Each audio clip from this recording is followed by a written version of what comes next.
So a Polish guy, an American, and a German walked into a Dust 514 match. And it was on a map they really liked.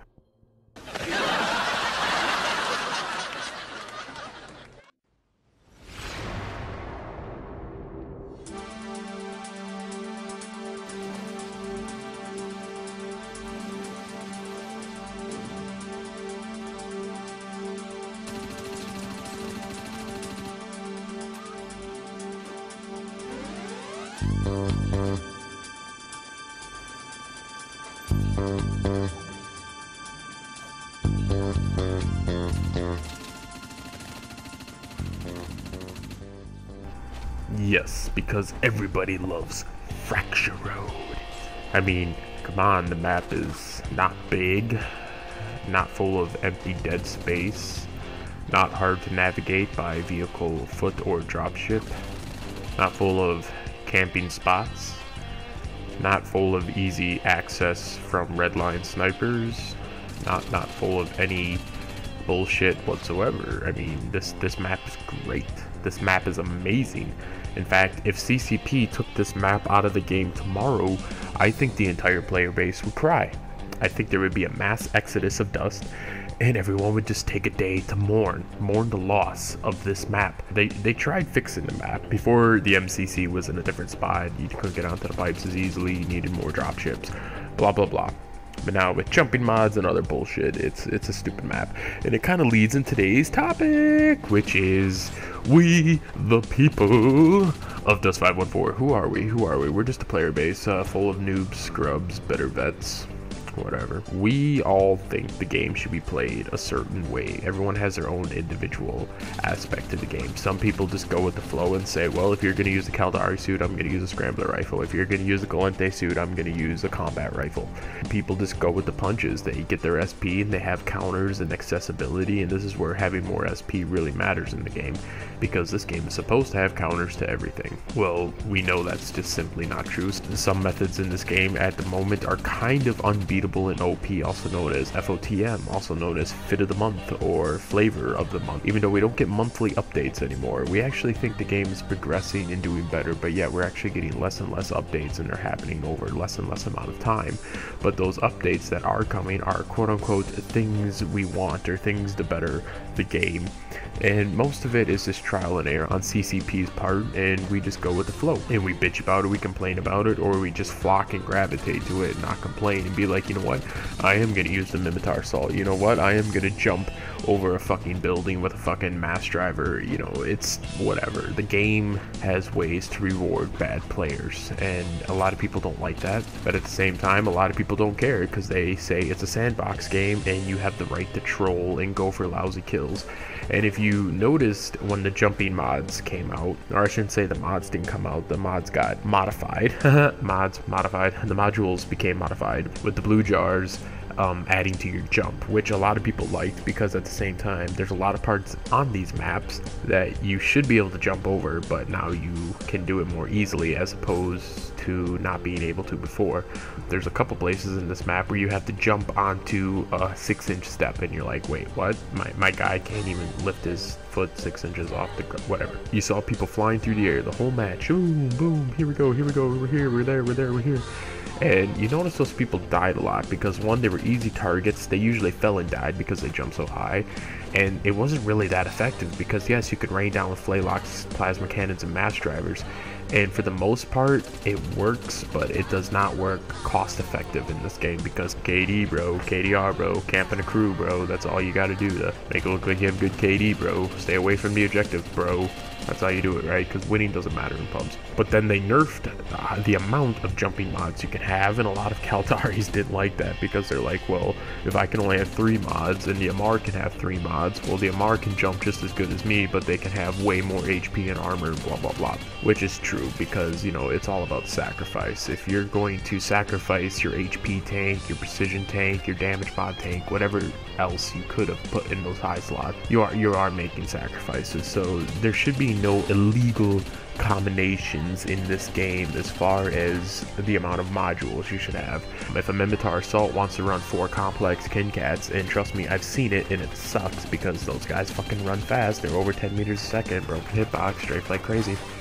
You should be able to do that. If some guy wants to run 5 damage mobs, he should be able to do that. If some guy wants to stack something so ridiculous, he should be able to do that. It's a sandbox game. We're sandbox players. I mean, you have to stop almost looking at this whole thing as a lobby shooter. But CCP does these things with and without consulting us, and a lot of times they put things in the game that nobody asked for, and yet they still ignore things that people have been asking for forever, such as locks on vehicles. That one's easy. A solution to being a redline bitch.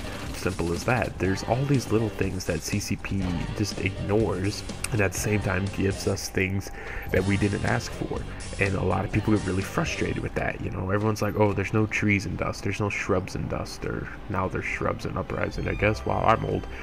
But there's no water in Dust. It's like, well, some people actually want that. Some people want a better landscape. Some people want maps that actually mean something. If you call your map a research facility, make it look like a research facility. If you call it a communications facility, make it look like a communications facility and have it play accordingly. We don't have that right now. To some people, customization and a visual immersion is very important.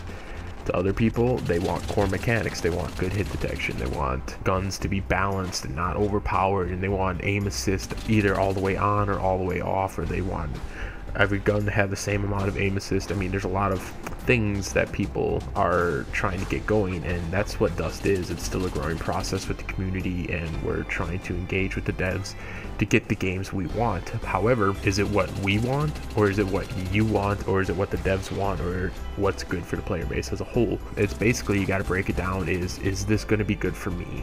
Is this going to be good for the game as a whole? Is this going to be good for new players and bad players?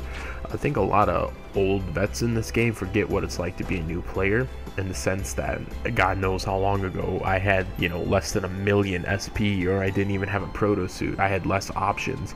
Sometimes when I play on an alt, I'm quickly reminded that, oh, I don't have 30 suits in my fittings that I can switch to in every type of situation. You know, if there's a tank, I don't have a forged gun swarm launcher fit. If there's shield tanks, I don't have scrambler rifle fits. If there's armored brick tanks, I don't have mass driver combat rifle fits. You know, I don't have as many counters.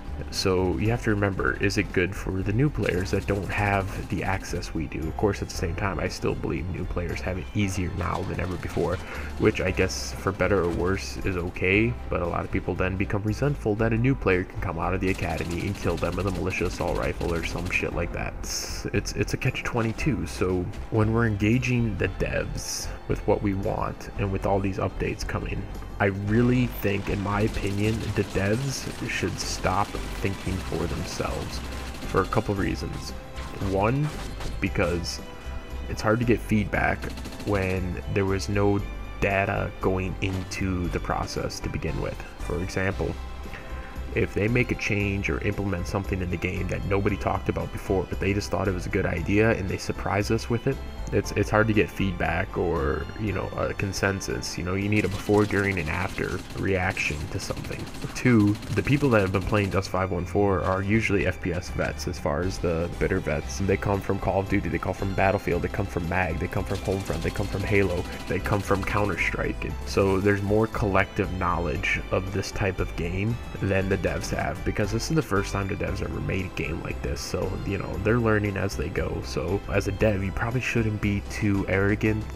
Ask your player base and only do what your player base wants, and kind of let the community control it, because it would bring more involvement into the game. It would keep people from leaving the game, but at the same time, I think it would be a well-rounded, balanced game, because you have the extreme players, the ones that think the bolt pistol actually needs a buff right now, and then you also have the other side of the extreme players that think certain weapons and systems should be just taken out of the game completely. The devs should be mediating that happy gray zone and really work with the community to get what the community wants, but at the same time the community has to be more involved, and I don't see that happening as much as it used to, because less and less of the community is playing the game. You're driving players away, because the system you're using, CCP, as I talk to you in the first person, The system you're using is driving players away. Players that have played for a long time, players that know their way around the game, players that have seen the ups and downs and the roller coasters of everything, players that have been here since the first development team for this game.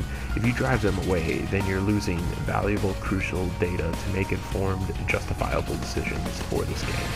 So it's that catch-22, do we listen to the devs more? Do we listen to the community more? Do we let the inmates run the asylum? Do we let the vice versa, the other way around? It's hard to say. I seriously think that the devs should be only focused on what the community wants. Yes, they come up with ideas of their own, and a lot of people feel even slighted by that because they're usually ORM-based ideas, revenue ideas, which is good. So the community needs to come up with ideas to implement into the game, whether it be for gameplay, for content, for enjoyment, for new player experience. And then the devs can then add their twist on it. Okay, how can we make ORM out of this? How can we make revenue from this idea? Because it is a game, it is a business, it needs to generate. So I encourage the community to get more involved, and I encourage CCP more so to listen solely to the community. Simple as that. Yes, they have the CPM faction of the game, but the CPMs in this game have all left the game. There's like one or two left that are still even hanging around with the community. CCP's CPMs have left the game because